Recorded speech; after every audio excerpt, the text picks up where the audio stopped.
ओके ओके गौरी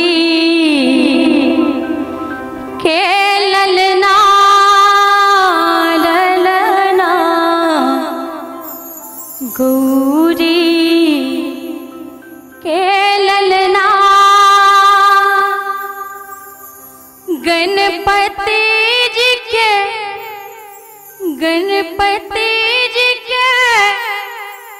बिनती करियो ना गौरी के ललना ललना गौरी के ललना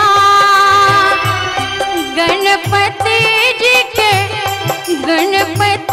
जी के आरती उतारू ना गौरी के ललना ललना गौरी के ललना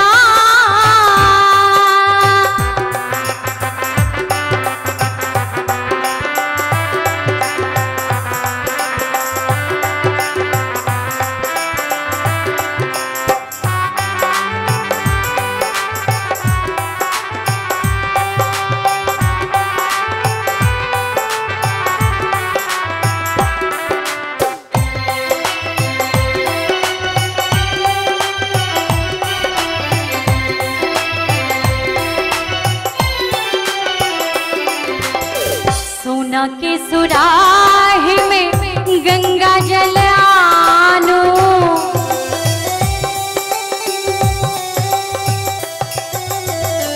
गणपति जी के चरण पखारू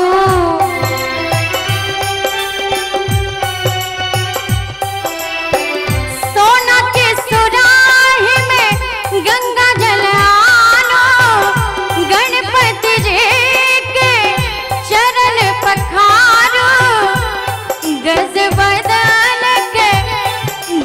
बदन के भोग लगाओ ना गौरी के ललना ललना गौरी के ललना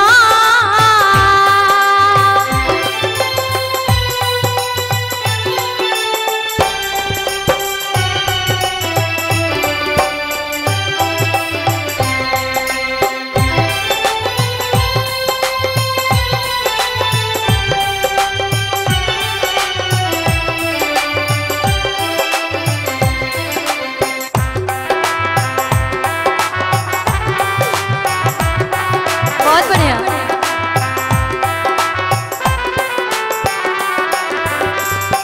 लड्डू के भोग दियन सब करू सेवा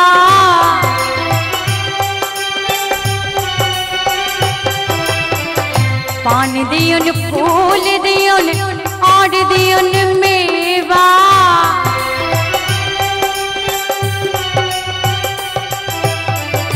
लड्डू के भोग दियन सब करू सेवा पान दियन फूल दियन और दियन मेवा गणपति जी मुझ पर विराजो ना गौरी के ललना ललना गौरी के ललना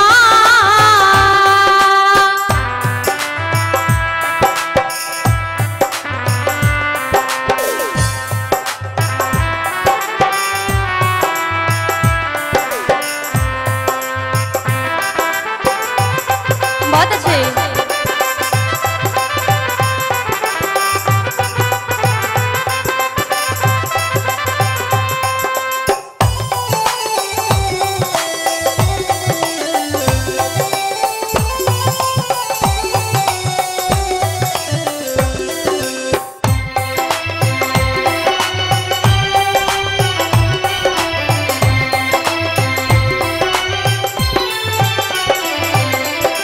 माता हिनक पार्वती पिता भोला दानी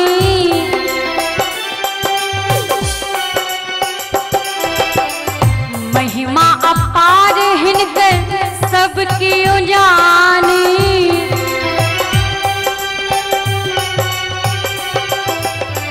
माता हिनक पार्वती पिता भोला दानी, महिमा अपार हिनकर सबकी जानी। सब मिली जुली सब मिली गणपति के पुकारो ना गौरी के ललना ललना गौरी के ललना। गणपति जी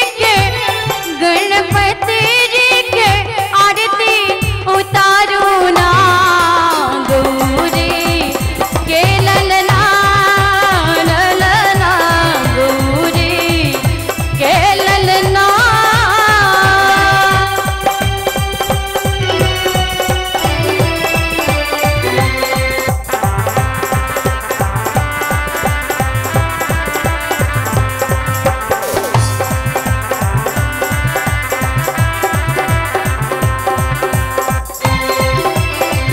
प्रेम से कहियो गणेश भगवान की।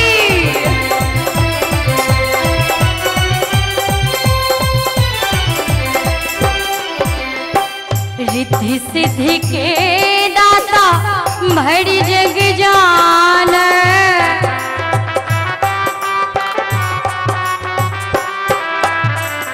प्रथम ही पूजा होय छन सबकी मान।